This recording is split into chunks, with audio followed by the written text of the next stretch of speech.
Oke, bismillahirrahmanirrahim. Assalamualaikum warahmatullahi wabarakatuh. Semangat pagi teman-teman mahasiswa. Pada pertemuan kedua kali ini, saya akan membahas terkait tradisi teori komunikasi. Ini saya mukadimah terlebih dahulu. Jadi pada saat teman-teman mahasiswa dimisalkan berangkat ke kampus, mengendarai kendaraan, pasti di kanan kiri teman-teman mahasiswa akan melihat berbagai macam tanda atau simbol. Mulai dari baliho, rambu-rambu lalu lintas, kalau merah maka harus berhenti, kalau hijau maka jalan. Terus tanda berupa janur kuning berarti menandakan ada orang yang menikah, ataupun tanda ataupun bendera kuning yang menandakan bahwa di tempat tersebut ada orang yang meninggal. Jadi tanpa kita sadari pada saat kita berangkat ke kampus pun banyak tanda-tanda di sekitar kita yang mengkomunikasikan, memberikan informasi kepada kita. Mulai dari informasi yang terpampang dari baliho yang tadi saya sampaikan maupun informasi-informasi dari lampu-lampu lalu lintas. Terus apa yang saudara kenakan misalnya? Di sini saya menampilkan sebelah kiri ada seorang artis yang menggunakan pakaian setelan jas rapi. Terus ada juga seorang anak pang yang pakaiannya ala kadarnya. Dari pakaian kita bisa mendapatkan informasi seperti apa orang tersebut, bagaimana gaya orang tersebut. Jadi meskipun ada peribahasa yang mengatakan bahwa jangan nilai seseorang dari covernya, tapi ternyata dalam komunikasi cover itu penting, penampilan itu penting, karena apa yang saudara gunakan itu mencerminkan siapa diri orang tersebut. Jadi perlu saya tekankan dalam ilmu komunikasi, penampilan seseorang itu penting untuk meyakinkan orang lain siapa dirinya dan memberikan informasi kepada orang lain siapa dirinya. Semua yang Anda lihat dan bagaimana cara orang lain melihat Anda seolah-olah berbicara dan memberikan informasi bagi yang melihatnya. Orang lain melihat kita tidak perlu menyampaikan kepada orang lain pun sebenarnya apa yang kita kenakan, apa yang orang lain lihat terhadap diri kita itu sudah memberikan informasi kepada orang tersebut.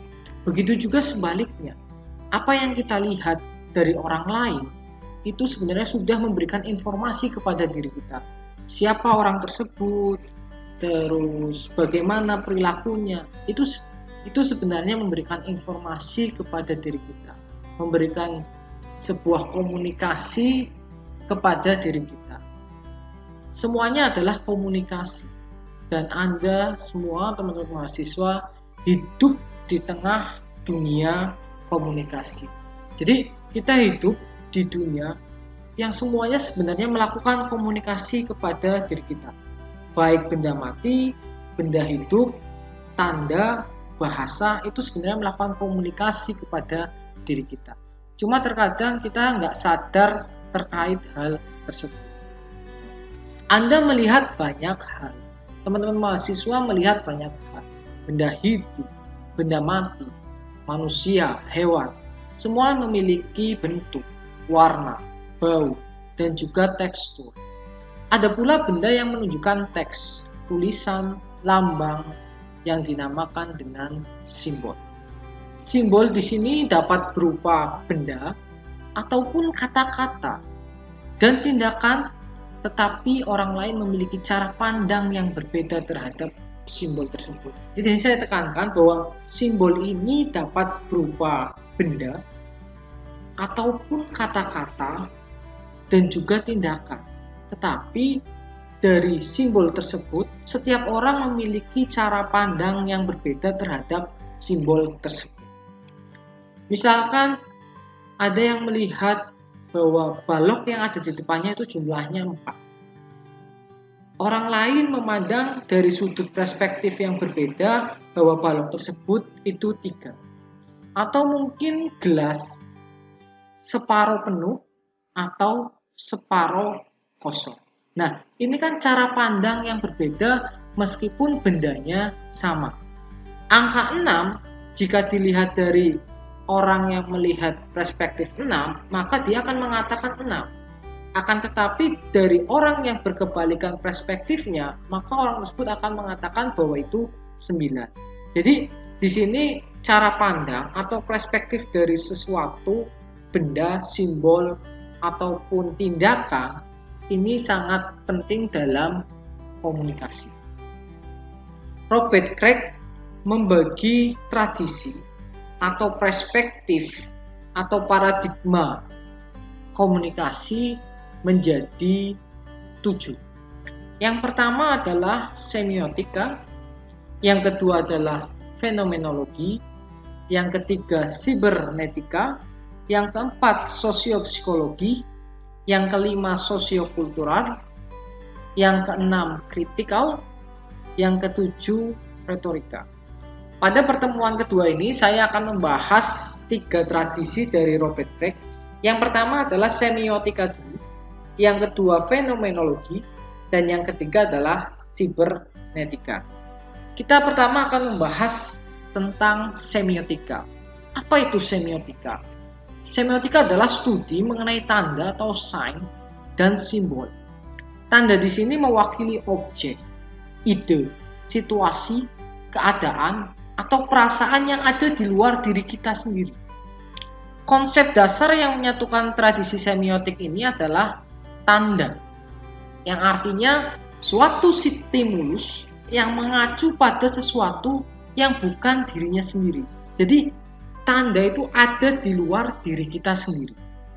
Suatu stimulus yang ada di luar diri kita sendiri. Menurut Charles, semiotika adalah sebagai suatu hubungan. Di sini Charles membagi 3 bagian dalam semiotika. Yang pertama adalah tanda. Yang kedua adalah objek. Yang ketiga makna. Tanda menunjuk pada sesuatu yang bukan dirinya sendiri. Sedangkan makna adalah hubungan antara objek atau ide dengan tanda. Jadi makna di sini adalah gabungan antara tanda dengan objek. Kalau tanda itu sendiri itu adalah sesuatu yang ada di luar diri kita sendiri. Tanda mewakili objek atau referen yang ada di pikiran orang yang menginterpretasikan tanda tersebut. Representasi dari suatu objek disebut interpretan. Jadi, kalau kita melihat tanda, kita pasti akan memiliki tafsir terkait dengan tanda tersebut. Kita pasti akan menginterpretasikan tanda tersebut. Kita melihat misalkan lampu merah. Yang ada di interpretasi kepala kita, lampu merah berarti berhenti. Kalau kita melihat lampu hijau, itu berarti kendaraan harus berjalan. Representasi dari suatu objek tersebut disebut interpretan. Kita contohkan anjing misalnya. Terkait dengan tanda, anjing itu berarti terdiri dari 6 huruf. A, N, J, I, N, G. Nah, ini termasuk tanda. Sedangkan referen, objek yang tergambarkan oleh kata anjing dalam pikiran kita, yaitu seekor hewan yang kakinya 4, lidahnya menjulur, memiliki ekor. Itu yang ada di kepala kita terkait dengan anjing. Sedangkan maknanya yaitu hasil gabungan antara tanda dan referen yang terbentuk dalam pikiran kita. Makna anjing mungkin bagi sebagian orang adalah hewan yang menggemaskan. Akan tetapi bagi kita seorang muslim, maka anjing adalah hewan yang air liurnya najis. Martiana dalam penelitiannya mengungkapkan terkait kata ganti he or she dalam sebuah pekerjaan. Jadi dia melakukan penelitian terkait pekerjaan seseorang kepada mahasiswanya. Mahasiswa diminta mengisi kira-kira dia laki-laki atau perempuan. Ternyata hasil penelitiannya menunjukkan bahwa kalau kita mengatakan hakim, sebagian besar menyatakan bahwa seorang hakim itu adalah orang laki-laki. Kalau perawat itu perempuan, sedangkan driver itu laki-laki. Itu kenapa? Karena dalam pikiran seseorang sudah terstereotip bahwa pekerjaan-pekerjaan laki-laki itu ya diantaranya hakim, driver, dan lain sebagainya. Akan tetapi kalau perawat, stereotip yang ada di kepala kita menyatakan bahwa itu adalah pekerjaan seorang perempuan. Jadi Martiana dalam hal penelitian terkait bidang pekerjaan pun orang akan terstereotip. Ini kan sebuah tanda kita melihat framework kita, pemikiran kita bahwa kalau yang perawat ya perempuan. Atau misalkan pada pertemuan sebelumnya saya pernah membahas framework dalam pikiran teman-teman mahasiswa terkait wanita cantik misalkan. Kalau wanita cantik ya pasti rambutnya panjang, lurus, tinggi, putih, matanya besar, alisnya tebal. Nah, itu kan referensi yang ada di kepala kebanyakan orang. Stereotip di kebanyakan orang seperti itu. Ini hasil dari pesan yang disampaikan oleh berbagai media kepada diri kita. Semiotika sendiri dibagi menjadi 3. Yang pertama adalah semantik, yang kedua sintaktik, yang ketiga pragmatik. Yang pertama adalah semantik. Semantik di sini yaitu tanda berhubungan dengan referennya atau apa yang mewakili suatu tanda. Contohnya, pada saat kita melihat seekor iguana yang disayang oleh pemiliknya, dalam referensi framework kita akan menyatakan bahwa iguana adalah hewan yang lucu. Akan tetapi pada situasi yang berbeda, kita melihat seekor iguana itu menggigit pemiliknya. Maka secara visual kita akan menganggap bahwa seekor iguana itu bukan lagi hewan yang lucu, tetapi hewan yang menakutkan. Jadi dalam semantik ini, apa yang kita lihat tergantung situasi. Yang kedua adalah sintaktik. Jadi hubungan di antara tanda. Di sini tanda tidak pernah mewakili dirinya sendiri. Tanda pasti berhubungan dengan tanda yang lain. Sintaktik ini lebih pada tataran tata bahasa. Contohnya itu pisau. Kalau kita hanya mendengar kata pisau, maka yang ada di benak kita yaitu suatu alat yang tajam.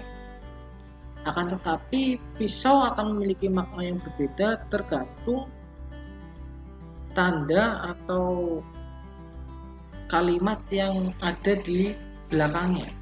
Misalkan pisau itu untuk membunuh, pisau itu untuk memasak.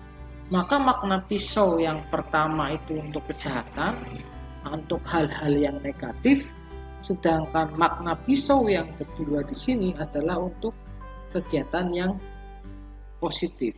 Jadi tergantung tata bahasanya.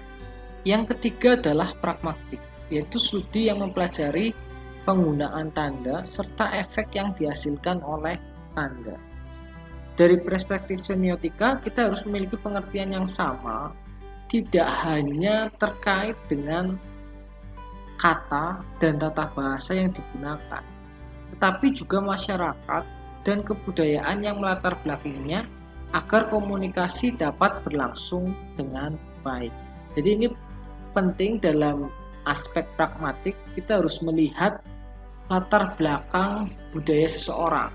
latar belakang masyarakat tersebut seperti apa. Meskipun tata bahasa yang kita gunakan sudah benar, tapi kalau kebudayaannya berbeda, maka makna dari tata bahasa yang sudah kita gunakan dengan baik pun hasilnya akan berbeda.